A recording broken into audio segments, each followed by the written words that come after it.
Good morning. D academy में आपका स्वागत है। मैं सुभाष गर्ग। आज अपन अध्याय 3 परागण, निषेचन, भ्रूणपोष एवं भ्रूण का परिवर्तन के तहत नेक्स्ट टॉपिक अपन पढ़ेंगे। नेक्स्ट टॉपिक है द्विनिषेचन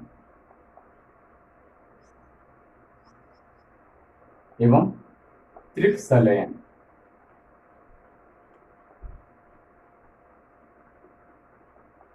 अब द्विनिषेचन क्या होता है एवं त्रिपसलयन क्या होता है, इसके बारे में अपन अगर शब्दों पे गौर करें तो हम जानते हैं कि द्वि का मतलब होता है दो, या अपन कहते हैं कि दो बार, ठीक है। और निषेचन का मतलब होता है निषेचन,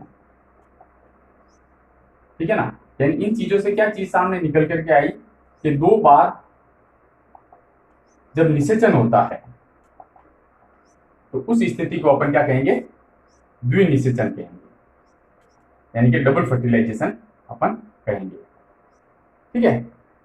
अब इसी प्रकार से त्रिपसलयन जो होता है उसमें त्रिपसलयन का मतलब होता है त्रिक यानी कि तीन, ठीक है, और सलयन यानी कि संयोजन, ठीक है। यानी कि इसमें कहीं ना कहीं तीन का संयोजन हो रहा है। अब तीन का क्या संयोजन हो रहा है वह आगे सस्पेंस, आगे मैं क्लियर करूंगा। अब सबसे पहले अपन देखते हैं कि द्विनिषेचन या दो बार निषेचन किस प्रकार से होता है। तो वह अगर अपन देखें तो जो भ्रूण कोश होता है, भ्रूण कोश, ठीक है ना, भ्रूण कोश जो होता है उस भ्रूण कोश के अंदर नर युग्मक तथा अंड कोशिका के मध्य जो केंद्रकों का जो संलयन होता है वह संलयन जो है द्विनिषेचन कहलाता है, ठीक है ना। अब भ्रूणकोश कैसा होता है अपन ने देखा ही है, इस प्रकार की स्थिति होती है, ठीक है ना, जिसमें अगर यहां पर देखें तो ये दो सहकोशिकाएं होती है, ठीक है, और तीसरा जो होता है वह क्या होता है, अंड कोशिका होती है, अंड कोशिका। और ये जो दो है वह क्या है, सहकोशिका, एसेसरी सेल्स, और इसे कहेंगे अपन एग सेल, ठीक है। और मध्य में यह दो ध्रुवीय केंद्रक से निर्मित जो कोशिका होती है अपन उसे क्या कहेंगे, केंद्रीय कोशिका, ठीक है। लेकिन ये क्या है, द्वितीय केंद्रक युक्त है, द्वितीय केंद्रक युक्त,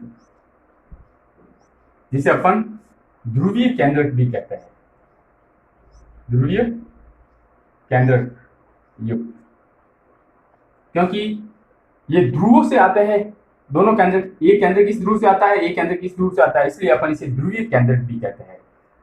और द्वितीय केंद्रक इसलिए कहते हैं क्योंकि ये दो केंद्रक है और इनका अगर गुणसूत्रीयता देखी जाए तो गुणसूत्रीयता n+n बराबर कितनी हो जाएगी, 2n, ठीक है ना। एक इस केंद्रक का n और दूसरे केंद्रक का n मिलाकर के 2n हो जाएगा, ठीक है। इसी प्रकार से ये अंड कोशिका जो है इसकी गुणसूत्रीयता देखें तो यह अगुणित होता है, ठीक है ना, अगुणित, ठीक है। बाकी सब कोशिकाएं भी अगुणित होती है। अब इसी प्रकार से यहां पर भी वापस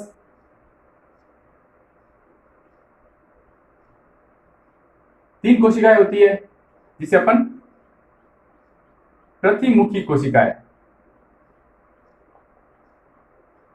एंटीपोडल सेल या प्रतिध्रुवीय कोशिकाएं भी कहते हैं। अब ये सब भी एन ही होती है, ठीक है ना, ये सब भी एन ही होती है।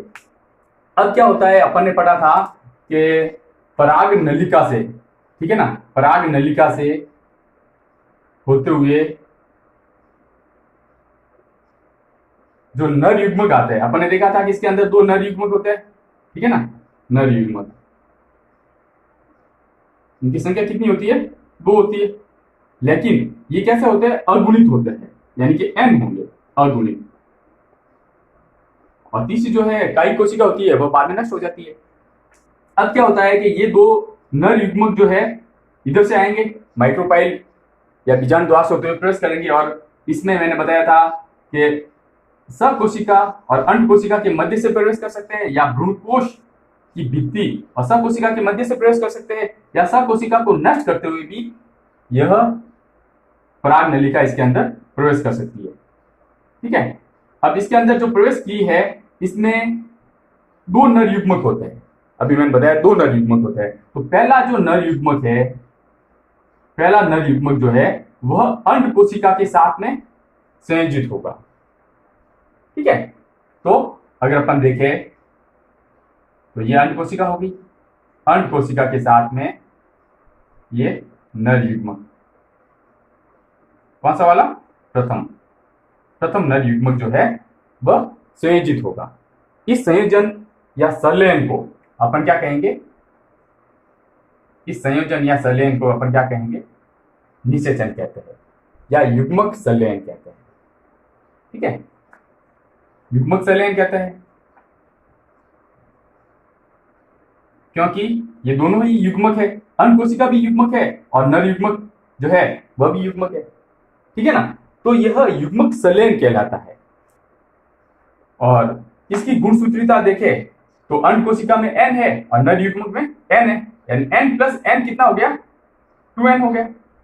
ठीक है ना, 2n हो गया, यानी इससे जो युग्मनज बनेगा, क्या बनेगा, युग्मनज, जिसे इंग्लिश में जाइगोट कहते हैं, वह 2n होगा। ये ध्यान रखना, 2n होगा यानी कि द्विगुणित होगा।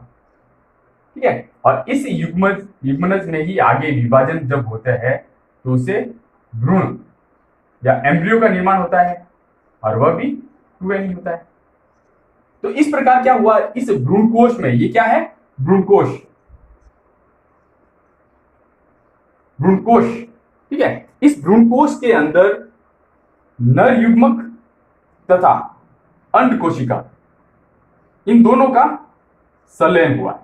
ठीक है ना, उनके संलयन से किसका निर्माण हुआ है, युग्मनज का निर्माण। ठीक है, और वह युग्मनज जो है बाद में भ्रूण में डेवलप होता है और भ्रूण से एक नए पादप या नवपादप का निर्माण होता है। और नवपादप हम जानते हैं ये 2n होता है, यानी कि बीजाणुविद पीढ़ी होती है या प्रथम पीढ़ी होती है। ठीक है, और एंजियोस्पर्म में ऐसा होता है। तो ये जो निषेचन होता है, यह निषेचन जो है वह वास्तविक निषेचन होता है, या अपन इसे कहे तो सत्य निषेचन कहलाता है, सत्य निषेचन कहलाता है। ध्यान रखना, ऐसा क्वेश्चन भी आ जाता है कि सत्य निषेचन क्या होता है, उसके बारे में लिखिए। लघु उत्तरात्मक प्रकार के क्वेश्चन में यह आ सकता है। तो सत्य निषेचन क्या होगा, अंड कोशिका और नर युग्मक के मध्य जो संलयन होगा उससे युग्मनज का निर्माण होता है और उससे भ्रूण का निर्माण होता है जो कि द्विगुणित होता है। ऐसे निषेचन को अपन सत्य निषेचन कहते हैं। और यह प्रथम निषेचन भी होता है, प्रथम निषेचन भी कहलाता है, प्रथम निषेचन भी होता है। हालांकि ज्यादातर आवर्तबीजी पादपों अगर अपन देखें तो सबसे पहले जो निषेचन होता है वह ये निषेचन होता है, यानी द्वितीय केंद्र का और नर युग्मक का निषेचन होता है, और उसके बाद में ये निषेचन होता है। लेकिन यह इंपॉर्टेंट है, ठीक है ना, इसी से भ्रूण का निर्माण हो रहा है, इसीलिए अपन इसे सत्य निषेचन या प्रथम निषेचन भी कहते हैं। अब ये आवर्तबीजी पादपों का महत्वपूर्ण लक्षण है। आवर्तबीजी वर्ग के पादपों के अलावा यह अन्य पादपों में जो है नहीं पाया जाता है। ठीक है ना, तो ये तो अपन ने पढ़ा प्रथम निषेचन या सत्य निषेचन या भ्रूण का निर्माण कैसे होता है। अब आगे अपन देखेंगे, अब दूसरा वाला जो नर युग्मक है, मैंने बताया था इसमें दो नर युग्मक है। ठीक है ना, तो पहला वाला नर युग्मक का निषेचन हो गया। अब ये दूसरा वाला नर युग्मक है, जब ये अंदर आएगा और यहां पहुंचेगा, ठीक है, यहां पहुंचेगा और इस प्रकार से इनका निषेचन होगा। ठीक है ना, इस प्रकार से जब इनका निषेचन होगा तो हम देखते हैं कि ये n है और ये भी n हो गया, तो n प्लस n 2n, तो ये हो ही गया, मैंने बता दिया था पहले 2n। ठीक है, और ये भी n है, तो 2n प्लस n कितना हो गया, 3n। यानी कि ये जो निषेचन है, इस निषेचन के दौरान प्राथमिक भ्रूणकोश का निर्माण होता है। भ्रूणपोष का निर्माण होता है। ठीक है, प्राथमिक भ्रूणपोष केंद्र का निर्माण होता है और उसके बाद में इसी से भ्रूणपोष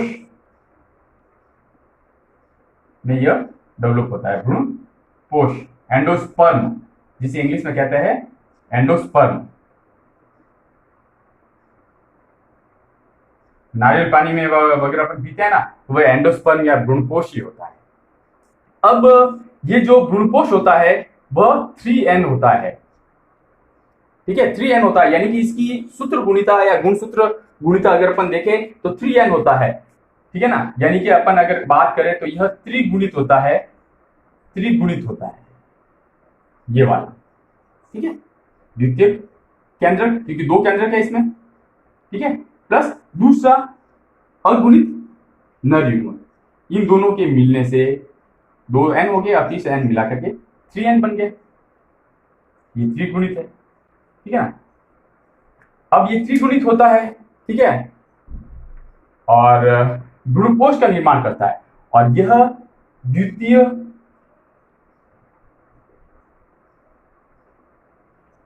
निषेचन भी कहलाता है। द्वितीय निषेचन भी कहलाता है। ठीक है ना, द्वितीय निषेचन भी कहलाता है। अब क्या होता है, ये जो द्वितीय निषेचन कहलाता है, अब इस द्वितीय निषेचन के दौरान ये जो भ्रूणपोष केंद्र का निर्माण हो रहा है और इसे भ्रूणपोष का निर्माण हो रहा है। ठीक है ना, ये स्थिति जो होती है, इस भ्रूणपोष का अब महत्व क्या है या ये क्यों हो रहा है? जब अपने को तो भाई पादप का निर्माण ही तो करना है, भाई एक पादप का निर्माण करना है जो कि द्विगुणित होता है, तो फिर ये भ्रूणपोष की क्या आवश्यकता है, ये क्यों आवश्यक है? तो वह अगर अपन देखें तो दूसरा हेडिंग अपन इसमें देखते हैं कि भ्रूणपोष जो है, भ्रूणपोष का महत्व। अब भ्रूणपोष का महत्व अगर अपन देखें तो ये भ्रूणपोष जो है बना है, इस भ्रूणपोष का क्या महत्व होता है? तो भ्रूणपोष में नाम नहीं छुपा हुआ है। मैं बार बार ये कहता हूं कि हमेशा बच्चों नाम पे गौर करना चाहिए। ठीक है ना, कई बार अपन कंफ्यूज हो जाते हैं या फिर एग्जाम में क्वेश्चन का आंसर लिखते लिखते अपन अटक जाते हैं, तो वहां पर सबसे पहले शब्दों पे गौर करना चाहिए और आंख बंद करके उस पेज को याद करना चाहिए, या हमारे गुरुजी ने हमें जो पढ़ाया है उस दृश्य को याद करना चाहिए कि उन्होंने क्या पढ़ाया था या मैंने उस समय क्या किस ट्रिक से याद किया था। ठीक है, उससे आपको याद आ जाएगा। तो भ्रूण, अब इसमें भ्रूण शब्द आ गया। ठीक है ना, और पोष, पोष यानी कि पोषक तत्व। तो कहीं कहीं ये क्या है कि भ्रूण के लिए ये पोषक तत्व का कार्य कर रहा है। ठीक है, तो इसका महत्व अगर अपन देखें तो यही हो जाएगा कि प्राथमिक अवस्था में या परिवर्तित जो भ्रूण होता है, उस भ्रूण के लिए, परिवर्तित भ्रूण जो होता है उस भ्रूण के लिए यह एक पोषक तत्व का कार्य करता है। ठीक है ना, ताकि वह भ्रूण जो है वह परिवर्तित होकर के एक नव पादप का निर्माण कर सके। ठीक है ना, नव पादप का निर्माण कर सके। ठीक है, या उसका अंकुरण हो सके, आसानी से अंकुरण हो सके। ठीक है ना, तो इस प्रकार से यह परिवर्तित होते हुए भ्रूण के लिए प्राथमिक रूप से पोषक पदार्थ की तरह कार्य करता है। ठीक है, अब ये अगर अपन देखें कि भ्रूणपोष जो है वह किस में पाया जाता है, कहाँ होता है, इसको अपन ने पढ़ तो लिया, लेकिन एक्चुअली में भ्रूणपोष को देखा है कि अपन ने क्या कहाँ होता है, अगर वह होता है पौधे में। तो अगर इसका सबसे बड़ा उदाहरण अगर अपन देखें तो वह होता है नारियल पानी। ठीक है ना, तो नारियल पानी वगैरह में जो है वह भ्रूणपोष वगैरह का उदाहरण पाया जाता है। उसके अलावा भी कई प्रकार के भ्रूणपोष होते हैं, जैसे कि किसी भी जो है गेहूं है, चने है, इनमें भी आंशिक रूप से भ्रूणपोष जो है पाया जाता है। यानी कि मैक्सिमम प्लांट्स के बीजों में जो भ्रूण स्थित होता है उसके चारों ओर जो है वह भ्रूणपोष पाए जाते हैं। इस प्रकार हम देखें तो द्विनिषेचन जो है में क्या हो रहा है, 2 बार निषेचन हो रहा है। यानी प्रथम निषेचन में अगर अपन देखें तो नर युग्मक प्लस अंड कोशिका से किसका निर्माण हो रहा है, भ्रूण। ठीक है, और द्वितीय निषेचन में नर युग्मक प्लस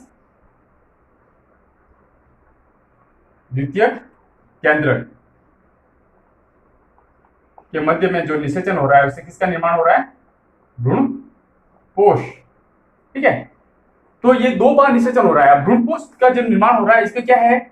नर युग्मक N है, यानी कि एक केंद्रक है, और द्वितीय केंद्रक में दो केंद्रक है। ठीक है ना, दो केंद्रक है, तो टोटल तीन केंद्रक हो गए, तीन केंद्रक हो गए, इसलिए इसे त्रिक सलेन भी कहते हैं, त्रिक सलेन भी कहते हैं। अब इन दोनों प्रकार के प्रथम निषेचन और द्वितीय निषेचन, इन दोनों निषेचन को मिलाकर के अपन क्या कहेंगे? इनको द्विनिषेचन कहेंगे। ठीक है, अब द्विनिषेचन की स्टडी या खोज जो है वो किसने की थी? नावास्चिन ने की थी।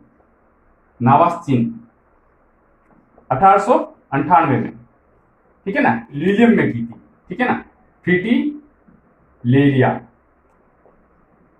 एवं लीलियम नामक के पादप में जो है इसकी स्टडी की थी या खोज की थी। ठीक है, तो ये हो गया द्विनिषेचन। अब अपन देखते हैं कि भ्रूणपोष जो है वह भ्रूणपोष कितने प्रकार का होता है?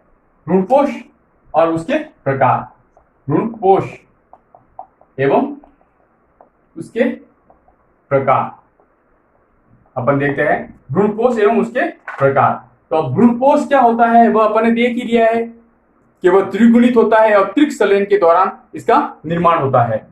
यानी कि प्राथमिक भ्रूणपोष केंद्रक जो होता है इससे भ्रूणपोष का निर्माण होता है। ठीक है ना, और यह त्रिगुणित होता है। अब हमें ये चीज ध्यान रखनी है कि आवृत बीजियों में यह निषेचन के दौरान होता है।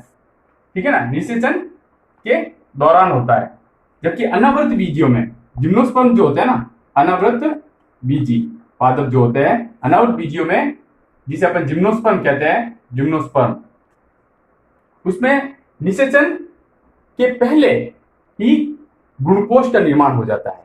ठीक है ना, और ये चीज इसमें ध्यान रखनी है कि जो आवृत बीजी पादप होते हैं ना, उसमें जो भ्रूणपोष जो होता है वह अगुणित होता है। ध्यान रखना, एन ही होता है, यानी कि अगुणित होता है। यह कई बार पीएमटी के एग्जाम्स में आया हुआ है और 12th बोर्ड के एग्जाम में भी यह अति लघुत्तरात्मक क्वेश्चंस में पूछा जाता है। ठीक है, तो ये बहुत ही इंपॉर्टेंट क्वेश्चन है कि आवृत बीजी पादप जो होता है, अनावृत बीजी पादप जो होता है जिसे जिम्नोस्पर्म कहते हैं, उनमें जो भ्रूणपोष होता है उसकी सूत्र गुणिता क्या होती है? तो वह अगुणित होता है। ठीक है ना, और निषेचन से पहले इसका निर्माण होता है। अब अपन देखते हैं कि भ्रूणपोष जो है वह कितने प्रकार के होते हैं, यानी भ्रूणपोष के प्रकार। तो भ्रूणपोष जो है, भ्रूणपोष के प्रकार, तो ये बेसिकली तीन प्रकार के होते हैं, तीन प्रकार के होते हैं। सबसे पहला अगर अपन देखें तो वह होता है केंद्रकीय भ्रूणपोष। ठीक है, दूसरा हो जाएगा कोशिकीय भ्रूणपोष। ठीक है, और तीसरा हो जाएगा हिलोबियल भ्रूणपोष। ठीक है, तो सबसे पहले अपन देखते हैं केंद्रकीय भ्रूणपोष। अब केंद्रकीय भ्रूणपोष जो है वह किस प्रकार से बनता है? ठीक है, इसके बारे में अगर अपन देखें तो केंद्रकीय भ्रूणपोष जो है वह अगर अपन देखें जो प्राथमिक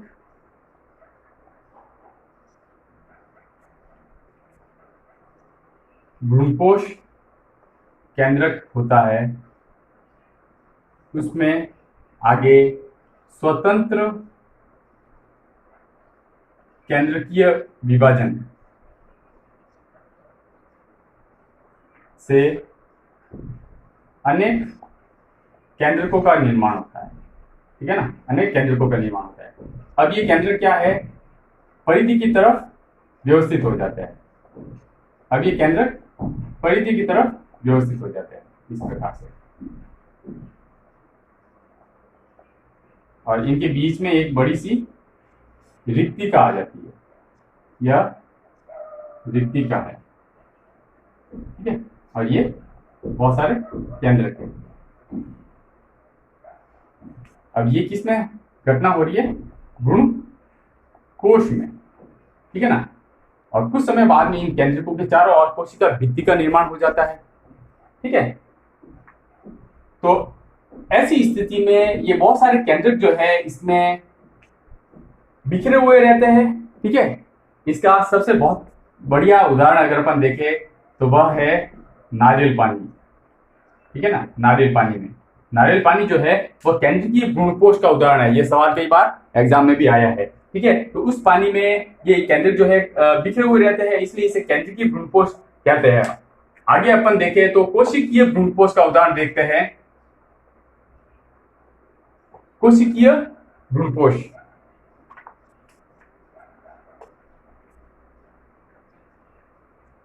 कोशिकीय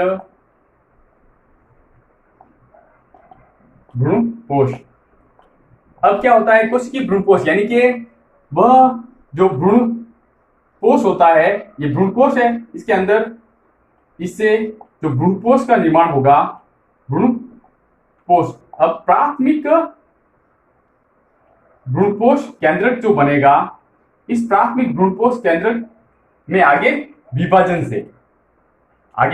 से जो है कोशिकीय भ्रूणपोष का निर्माण होगा। अब इस कोशिकीय भ्रूणपोष में क्या होगा, इसमें जो केंद्र की विभाजन होगा ना, इस केंद्र के चारों ओर अगर अपन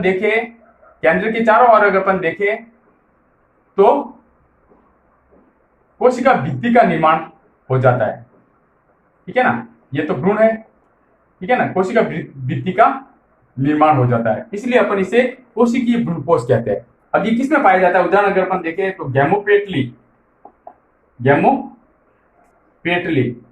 वर्ग के सदस्य है। इसके अलावा कुकुरबिटेसी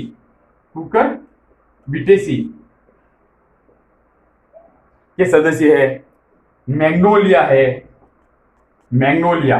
इस प्रकार के पादपों में जो है कोशिकीय भ्रूणपोष पाया जाता है। अगला अपन देखते हैं हिलोबियल भ्रूणपोष।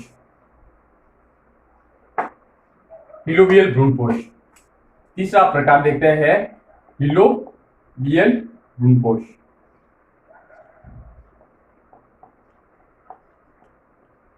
अब हिलोबियल भ्रूणपोष किस प्रकार का भ्रूणपोष होता है, इसमें अगर अपन देखें तो इसका डायग्राम कुछ इस प्रकार से बनेगा,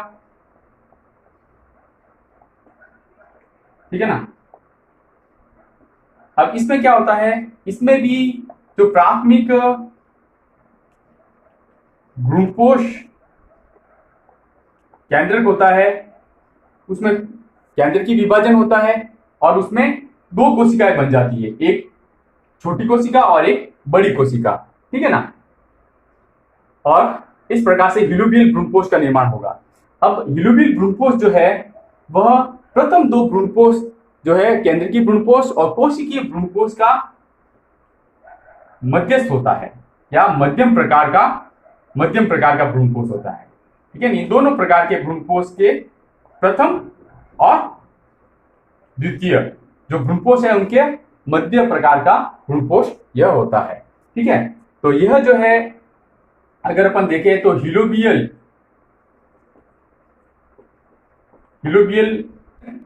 ये जो सदस्य है, उन सदस्यों में यह हिलोबियल प्रकार का भ्रूणपोष पाया जाता है। तो इस प्रकार हमने देखा कि जो भ्रूणपोष जो होता है, उस भ्रूणपोष का कार्य क्या है, भ्रूण को पोषण प्रदान करने का कार्य होता है, ठीक है ना, ताकि वह प्राथमिक भ्रूण जो है वह परिवर्तित होकर के जो है भ्रूण में इजीली डेवलप हो सके। अब उस